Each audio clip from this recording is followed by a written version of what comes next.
wonder what they're doing right now. Maybe I should text them. No, wait. They might be busy. I don't want to disturb them. What kind of friend would I be if I took their time and attention away from whatever they're doing? Why is it that I always think of them immediately?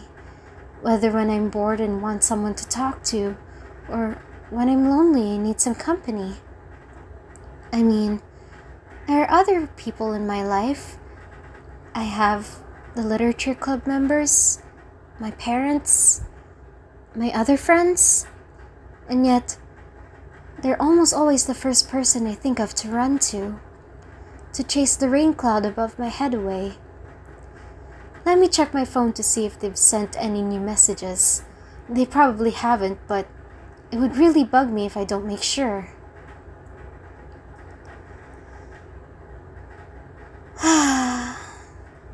Well, at least I know now that I was right.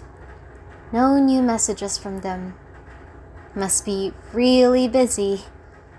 At least they have things to occupy them. But I would be lying to myself if I said it didn't make me at least a little bit sad. I would tell them that I miss them, but they'll probably just think that I'm clingy, that I'm annoying, that I'm a distraction, that I'm a complete waste of time. And that's why, even with the biggest urges, I've decided not to message them a lot.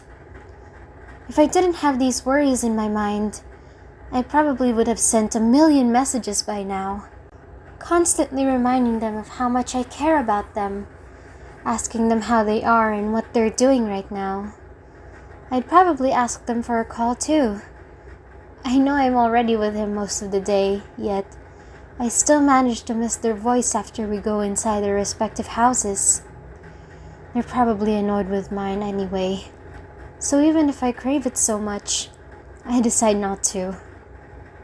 Admittedly, sometimes when I tell them that I've accidentally pressed the call button, it was really me pressing the button on purpose, wanting to talk to him all night.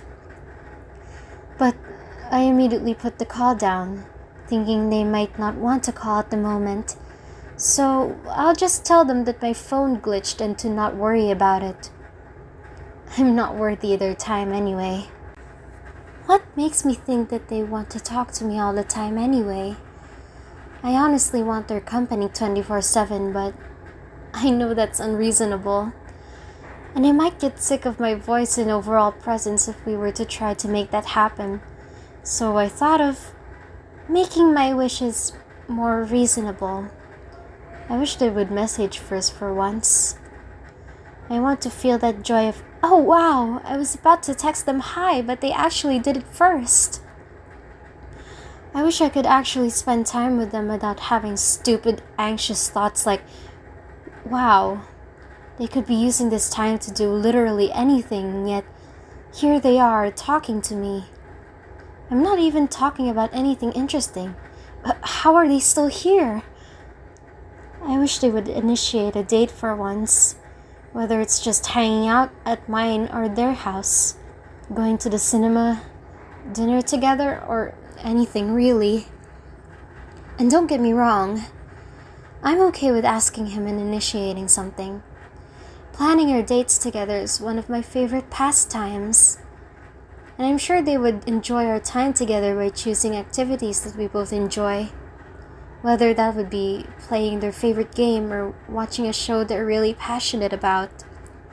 I may not understand their interests all the time, but what matters most is that they're happy. I don't understand why I overthink things, but sometimes I think the more I ask them to do things with me, the more I feel like I'm just being clingy and annoying. And this might be a bit petty or over the top, but when I ask them to do something with me, and they respond with a plain, yeah, sure, every single time, it almost feels like an, oh, fine, being slapped in my face. Especially with how often I initiate things and how often I want their company. I should really give them space, even if I crave their presence all the time. Leaving them completely alone has proven to be difficult since I think about them all the time. In the words of Princess Cadence in A Canterlot Wedding, all my thoughts he does consume. Listen to me. This is so pathetic. I'm like a lovesick little girl, having no idea what to do with her thoughts and feelings. Sometimes I wish I could shut these stupid feelings off. I really don't want to deal with them. They get on my nerves more often than not. Turning my feelings off may make me numb to everything, and I wouldn't react to anything with extreme emotions, but at least I can't get hurt by these silly feelings either. If I could just turn these off, I could probably focus on more important things, like getting my life together, studying better, and getting higher grades, preparing for my future. But nope, I end up moping around in bed because the one person I always think about hasn't messaged me once today.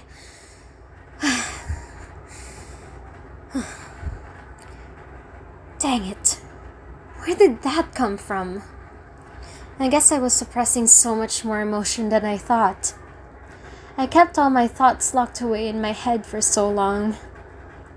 It finally decided to come out. I guess I'm glad I wasn't on call with them at the moment. It would be too embarrassing if they heard me say that out loud. Kind of funny how I'm talking to myself and just staring at the ceiling. As if I would find all the answers to these stupid feelings up there. Though I guess it's a nice thing to look at while monologuing. After all, it's a blank white space. It doesn't react to anything I say or even if I shout at it. But I really wouldn't want to shout at all even if I was alone. After all, their house is literally next to mine. If I were to even be remotely loud, they would be able to hear it and worry. I'm all for them visiting me and checking in on me to see what's going on. But again, I wouldn't want them to worry on silly matters, because the time it took to come here and ask me what's wrong could be used on literally anything that they have to do.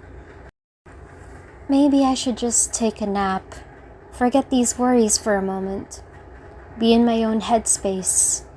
Be in my own imaginary world where everything I want to happen comes true. Good night, world.